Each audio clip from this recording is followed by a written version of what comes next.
Welcome back to the Founder Series. I'm Dr. Rebecca Hertel, and today we're going deep into the parts of life and work that don't make it to the glossy headlines. The real behind the scene of the stories of business partnerships that don't work out, of marriages that feel like they're quietly unraveling, of trying to raise a family while keeping up with the relentless demands of medical training. I want this space to be honest because what I've learned, both in medicine and in midlife, is that we are carrying so much more than anyone ever talks about.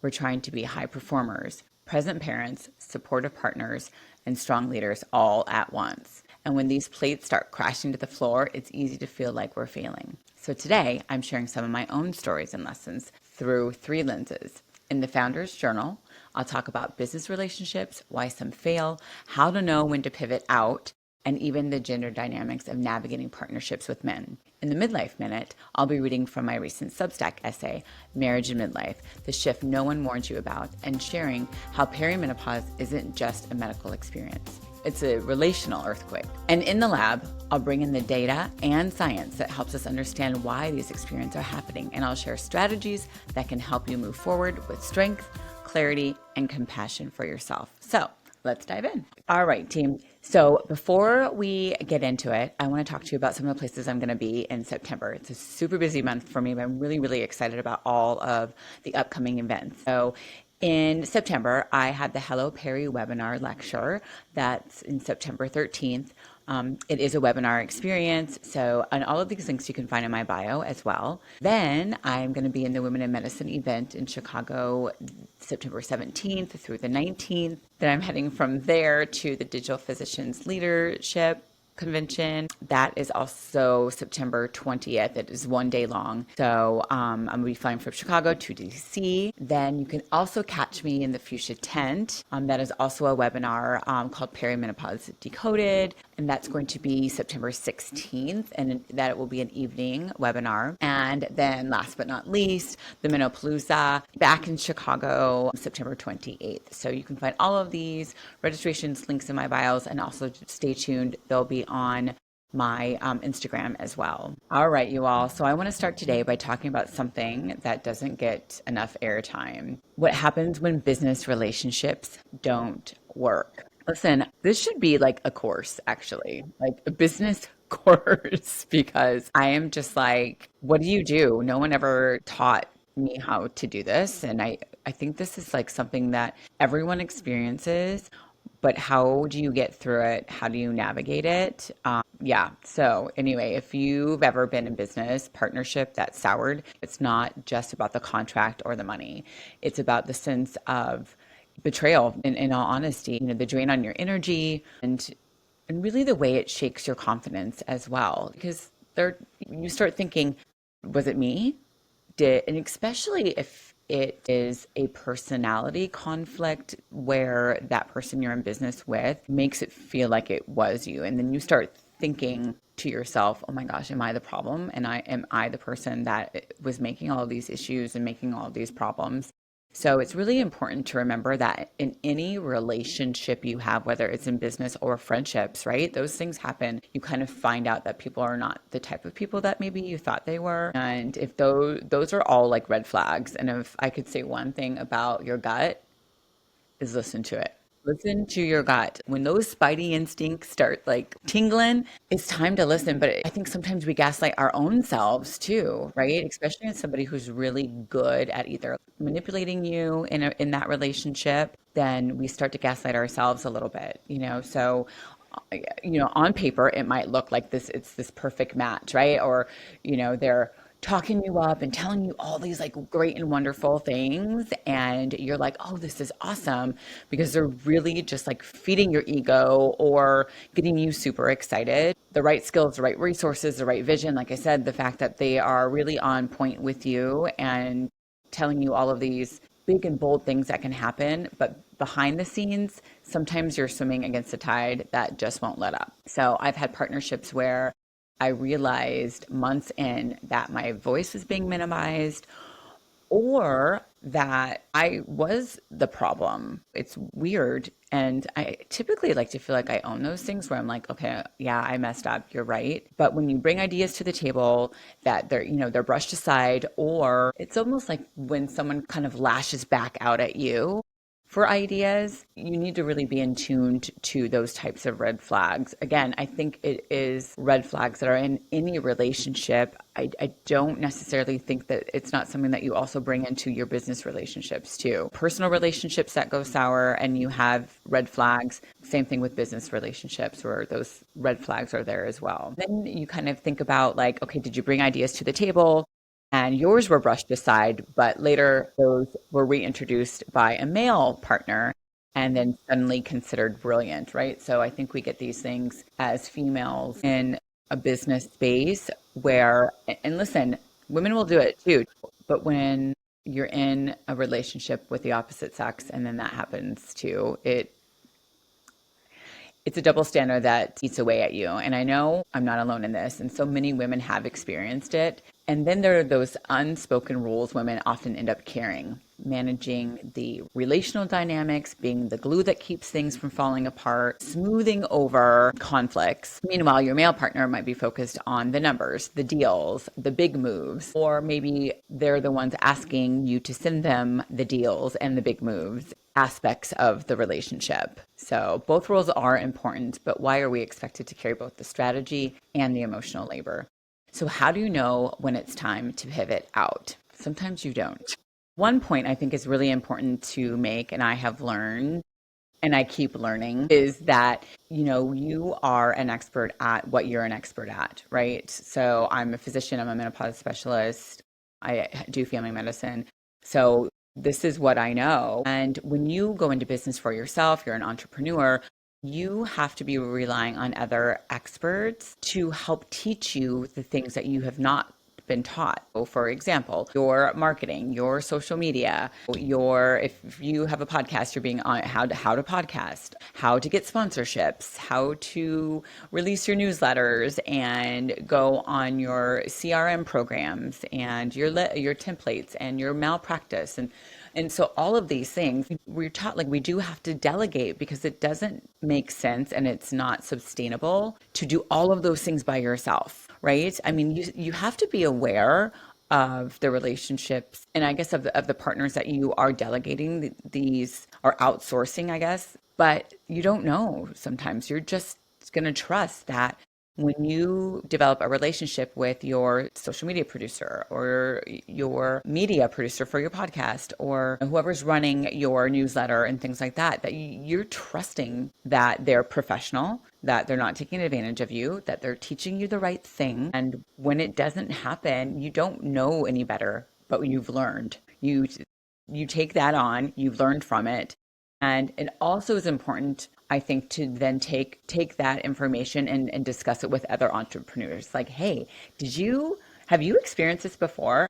I mean, and I have done that a couple times where I've talked to other colleagues and I'm like, oh my gosh, have you had like a hard time finding someone to take over your social media? And a lot of times they've had that same experience. Like they will have the same experience of losing out on finding someone that they could trust or that didn't take advantage of them because we are not in that space. We don't know how to do it. We don't know what to look for, right? And so I think that's a really important point that as you are a business owner, entrepreneur, and in order to run your business, there's so many different aspects. It's like the accounting part of it too. Like you have to trust that your accountant is not going to embezzle money from you because it happens and it happens a lot. So in medicine, it happens. I mean, even in a brick and mortar, right? Like you're a billing person, an accountant, you have to do these audits and things like that. It's a hard lesson learned when who you've trusted to help you or that you've partnered with ends up being someone that you can't trust or someone that you thought had taught you the right way of doing a certain thing in your business, if that makes sense. I know I'm using a lot of words, but it turns out that it was not correct. That's a lot of time spent. I think that it's important to know that those experiences are important too, because you don't know what you don't know. So now, if you have this broken relationship, you're like, okay, let me take the good out of it. Like, I learned how to do this. I learned how to do one, two, and three. I didn't know how to do it before. And now I know what to look for, what to ask for, what to avoid, or how business is actually run in this writing a newsletter or doing a podcast or running a telemedicine business or whatever that may be that you're doing. You still need to take those steps, and then you still have important experiences from that. Those lessons should be valued too. They're hard lessons. It's like babies have to fall and then they get up and they start walking again. Those are lessons. They're just rough lessons. So there's a little tidbit here. It's called what your sunk cost is. So meaning that it is a cost that you sunk down to the bottom of the water. It's gone. But the important thing is it's a lesson that you would not have learned had you not done it. So that's really important. And now I've had a couple of those. There will be many more, I'm sure. But the value and the education and lessons that I learned from that is really important because I would have never known had I not had that sunk cost out there. So that's really important for new business owners and entrepreneurs to understand and not beat yourself up over, which is really difficult not to. And you will, I still do, especially when that sunk cost is around a personality conflict as well, because you may be really feeling bad about yourself or grieving a relationship loss because of a toxic relationship, if that makes sense. So that other person may have made you feel like you were the bad person, that you were the problem and things like that. And so you need to give yourself time to get over that. But that is also a lesson learned, right? So the hope is that you will start realizing those personality conflicts as they're introduced to you, or as you start speaking with people that are potential business partners or colleagues. So let me go through kind of like definitions here if y'all are interested in this, and I'm really interested in it, and just kind of learned exactly that there was a name to this and not that you were a shitty person and naive to personalities. So a sunk cost, this business definition is money, time, or resources. I'm going to say that again. It's not just money, it's time and resources. We forget that a lot. The amount of time in particular, at least for me, my time. And it's really hard to remember that your time does cost something, even though you're maybe not getting like dollars that you can feel from it, or resources that have already been spent and cannot be recovered because it's sunk. It should not factor into future business decisions. Only the expected costs and benefits going forward should matter. That's important too. And it can be very difficult, I think, to delineate that out and just realize that that is an experience that is now filed away. I'll give you a couple examples in business here. Marketing campaigns, if a company spends $50,000 on that didn't generate sales, that money is a sunk cost, okay? The decision to continue advertising should be based on projected results, not the fact that 50,000 is already gone. Does that make sense, you guys, right? So you shouldn't be focusing on like, oh my gosh, it's 50 grand, it's gone. No. You need to think about, okay, what are the projected results from that? And that's where you either continue your advertising or you don't continue advertising, or you pivot, right? Another one, product development. So if a firm invests in research and development for a product that turns out to have no market demand, the development expenses are sunk, okay? Continuing or stopping the project then should depend on future profitability, not past spending. Does that make sense? I know, it's crazy, right? Like, no one, maybe if I took a business course, I'd understand all this. Maybe that's part of the issue. Maybe that's not a bad idea, y'all. Research and development in business. So its purpose, R&D is about creating new projects, improving processes, or innovating services. It's intentional exploration, often with uncertain outcomes. I think that's really important, really, really important to understand. And then you have it. So let me go back to telling you why I think these keys are kind of important here.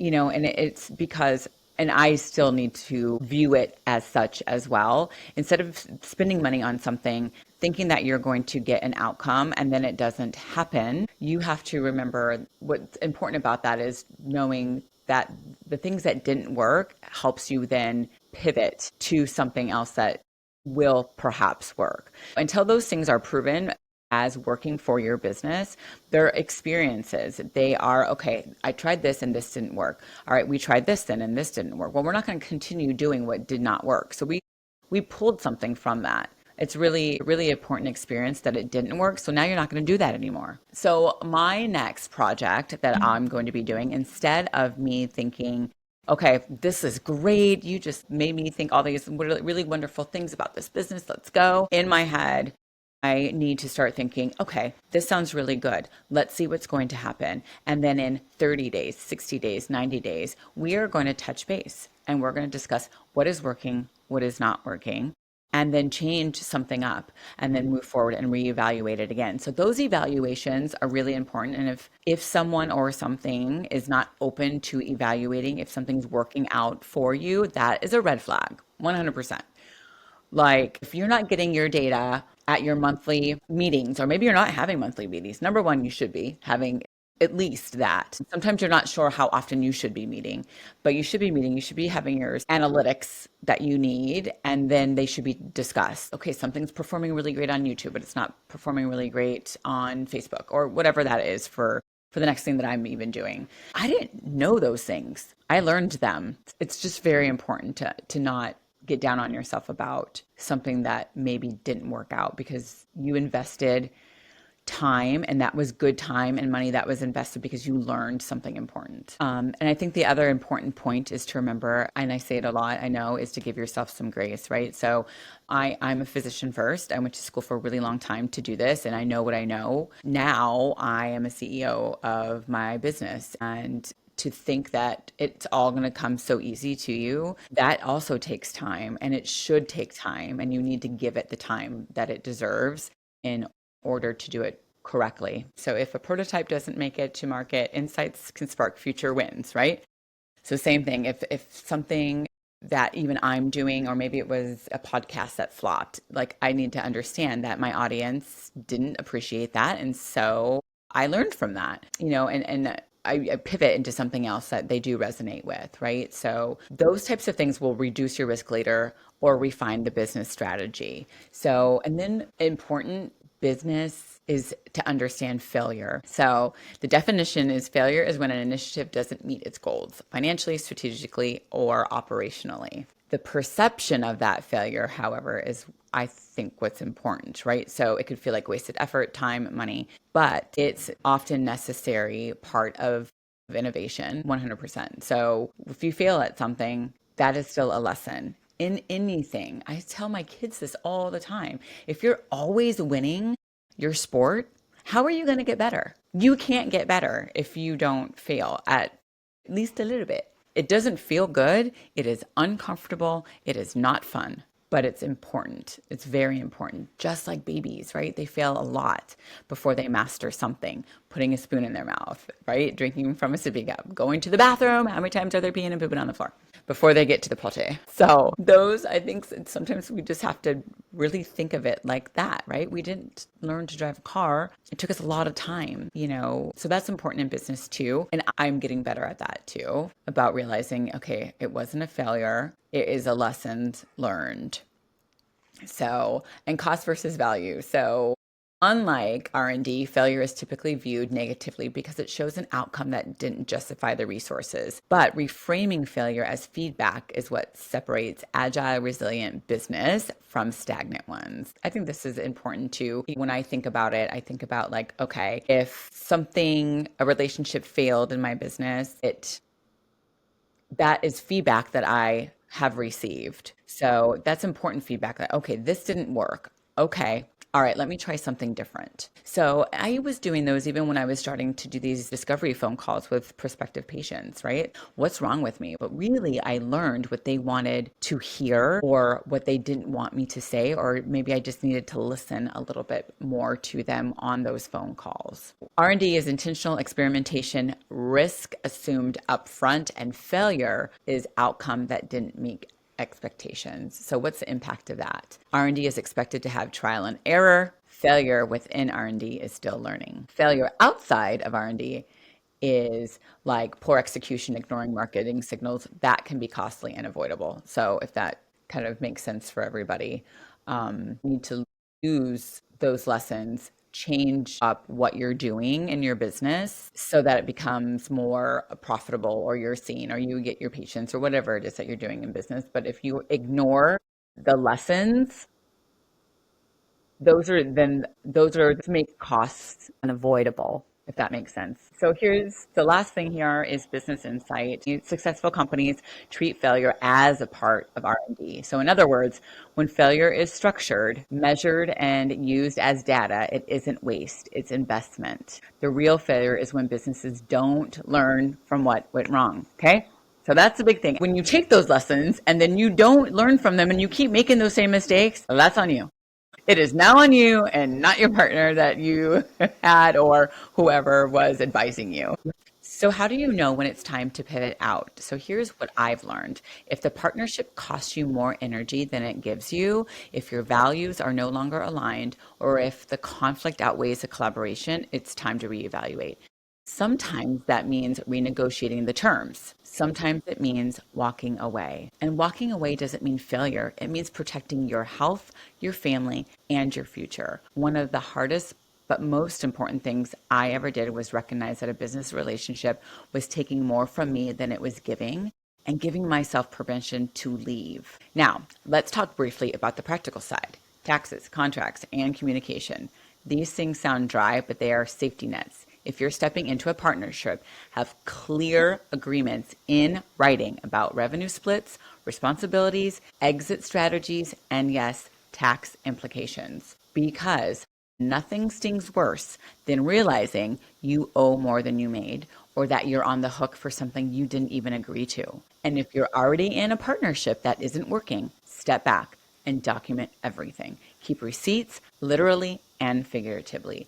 Communicate clearly, preferably in writing. Protect yourself legally and financially so that if you need to leave, you can leave with dignity and stability. This isn't just about business, it's about survival. Because the truth is, when your business relationships implode, they spill into every other area of your life. And nowhere is that more clear than in medicine. So let's talk about residency and divorce. If you've been through residency, you know it's not just training. It's initiation by fire, the hours, the exhaustion, the constant sense that you're never enough. I've seen marriages fall apart during this time, not because the love wasn't real, but because the pressure was unbearable. When you're working 60, 80 plus hours a week, running on coffee, adrenaline, there's nothing left for your spouse. And financial stress, maybe kids, maybe student debt, and you've got a recipe for heartbreak. And what about medical school with a young family? I've watched colleagues balance newborns with anatomy exams, diaper changes with rotations, breastfeeding, and closets. The guilt is constant. You feel like you never are fully present anywhere. At home, you're distracted by exams. At school, you're distracted by home. And yet somehow you keep going because the calling is strong and the dream feels worth it. But it does take a toll. So here's my encouragement. If you're in this stage, find your people. Build a community that understands. Ask for help. Don't try carrying it all alone, because you weren't meant to. Business relationships fail, marriages strain, families struggle under the weight of medicine, but none of these things define your worth. They are a part of the journey, part of the refining process. And that leads us into our next segment, because all these struggles are magnified in midlife. The hormones, the exhaustion, the identity shift, it all collides. And suddenly your partner feels like a stranger. So let's talk about that. You think you're fighting about the laundry or the dishwasher or whose turn it is to pick up the kids, but really you're fighting about everything that's been quietly simmering for the last decade. You're fighting with exhaustion, with resentment, with identity shift. And let's not forget, hormones have thrown gasoline on that fire. This is the quiet tension no one prepared us for. You're more irritable, more overstimulated, more emotionally raw, especially around the people you love the most. Everything feels louder, everything takes more energy, and because you're holding so much, even a simple request can feel like a demand. Even if it's with a please or a thank you, you just don't feel the same person you were 10 years ago. Maybe your partner isn't either, right? We all grow. That is normal. We gain wisdom, we grow older. There's a certain sense of like, what am I going to put up with now in my 80s that I didn't, or that I'm not going to put up with that I did in my 30s or I did in my 20s. Part of it is wisdom, part of it is experience. It is hormonal maybe as well, right? So as our estrogen declines, our ability to like tolerate BS declines as well. So but your partner is also changing as they're aging too. But no one told us how much perimenopause would change the way we relate, right? No one told us that we would crave intimacy and recoil from it in the same breath. Literally, want them to hold your hand, but don't touch you. Yeah. And it's fleeting. It can be fleeting. Maybe it's the middle of the day. You're like, that would be cool if we were home alone. And then it's like gone. It's gone as like as fast as it was there. It is completely gone. And you're like, whoop, okay, that's gone. And the smell of your partner maybe legitimately once makes you like repulsed for and that's for real. Because there is a shift in like your sense of smell. And I went through that point too, where I'm just like, what is the smell? And they feel terrible, but we also didn't think about that. We didn't imagine running away from it all, right? Like legitimately getting in your car and you're like, I'm out. I'll see you later. Sometimes more than once. And the hardest part, you don't always have words for what's happening. You probably don't even have words until after because you don't understand it. Like you have no idea what is happening. You just know like you have to get out of there or you're so angry or you're so irritable. But here's the truth. This isn't a breakdown, it's a rebuild. Your relationship may not be falling apart. It may be asking to be rebuilt from truth, from boundaries, from honesty. It's not about fighting less, it's about speaking more honestly. What are your boundaries? Because you're going to have them. If sleep has become so important to you and it should be for everyone, and your spouse is snoring and you cannot sleep, there is something called a sleep divorce. You get two separate rooms. And maybe on the nights that you want to be intimate, they leave a little reminder on your pillow. Maybe in the nights that you do, you send a little text message or you leave a reminder on their pillow. It is a thing. It is a thing. If that means that both of you sleep better and you're not feeling resentment in the morning because you were kept up by your spouse, your relationship will thrive far better. And you can just do like, cute little dating cues like, do you want to meet me in 5? Or whatever it is that works for you. But remember that there's no rule anywhere. And I think I just learned this. There's no rule that you have to sleep in the same bed with your spouse. And it doesn't mean that you have to sleep in separate rooms every night either. Maybe on the weekends when you don't have to get up. Or maybe your relationship actually thrives better because you both are sleeping and you are taking each other's feelings into consideration. So, yeah, non-traditional, no rules, right? We think about like, were we supposed to be with one person forever? How does that work when we are changing? And I think those types of ideas that we were given in the 1920s, 30s, 40s, 50s, whatever, that you are in the same house, in the same bedroom. And I just think that as we're aging and we have two working parents and business owners and entrepreneurs and children and whatnot, sleep and mindfulness and your health is important, and you may just have to have a workaround. It doesn't mean that you love your spouse any less. It just means that the two of you have an understanding of each other and you care about them so much that you're like, you know what, if you're not sleeping because I'm snoring or I have a CPAP machine and it keeps you up, let's then get you your own space so that way you can sleep, feel restored, your health is better. We're decreasing cardiovascular disease because your sleep is better. So I think those are just, little pearls that, oh, you don't sleep together doesn't mean that you are any less intimate or any less in love with your spouse. I think it's a respect. It is a respect. And I think it takes a stronger relationship to do that. So, yeah.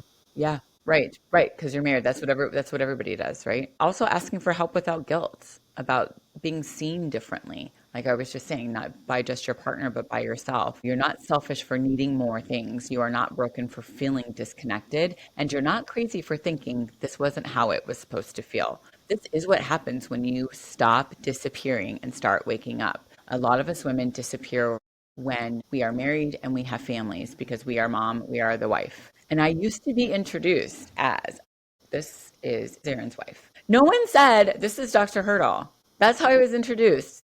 And I'm just like, not that I needed that, but I'm just like, I am a person and I also have a career. And, it's just weird. So knowing that perimenopause touches everything, your hormones, your brain, your body, your sense of self, and yes, it touches your marriage and all your relationships.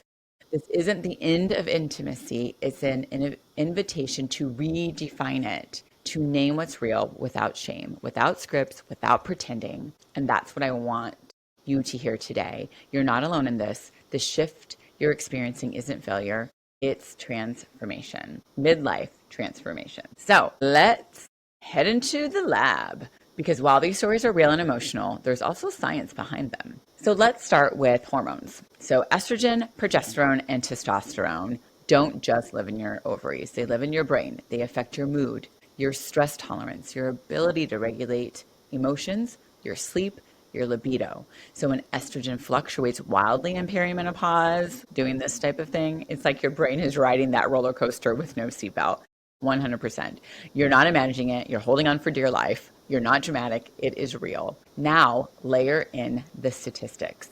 Divorce rates are highest in midlife. Residency divorce rates are also significantly higher than the general population because of the extreme stress of training. Female entrepreneurs receive less than 2% of venture capital funding annually. And countless studies show that women are interrupted more in meetings, given less credit for their ideas, and expected to carry the relational load. So, what does this mean for you? It means your challenges are not personal failings, they are structural, biological, and relational realities. But here's the good news: once you understand what's happening, you can create strategies that support you.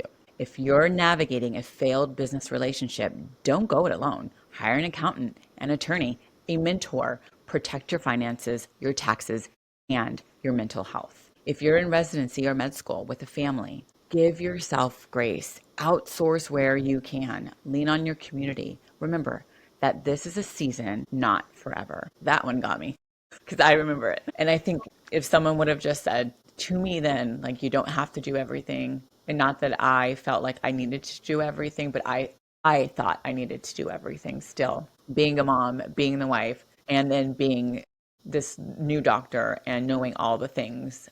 I think if someone would have just said, like, it's okay, you don't have to do it all, it would have made a big difference. And maybe someone did and I just didn't listen. That could very well be too. So you don't have to do it all. You don't want to miss that time if you have a family in med school and residency because you can't get that back. So just outsource where you can so that you're not missing some of those really precious moments in your family if you choose to have a family during residency and med school. So, and maybe your family are your pets and you're missing those things too.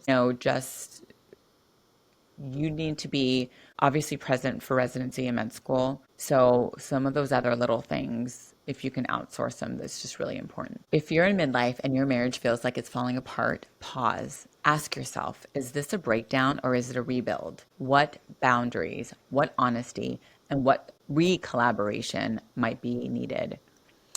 The science shows us that our brains are plastic, our relationships are adaptive, and our bodies can heal. So let's lean into that. You're not broken, you're evolving, and that evolution is not just possible, it's powerful. So thank you for joining me today on the Founder Series. We covered a lot: business pivots, residency, divorce, family and medicine, marriage and midlife, and the science that ties it all together. So if you're walking through any of these struggles right now, I want you to know you are not alone and you are not failing. You're navigating a season that no one prepared you for. But that doesn't mean you can't thrive in it. If this episode resonated with you, please share it with a friend. Subscribe to my Substack, Unfiltered Midlife Magic, where I go deeper into these conversations. And as always, hit reply and tell me what resonated most. I want to hear your story too. So until next time, I'm Dr. Rebecca Hertel, and we are navigating midlife together.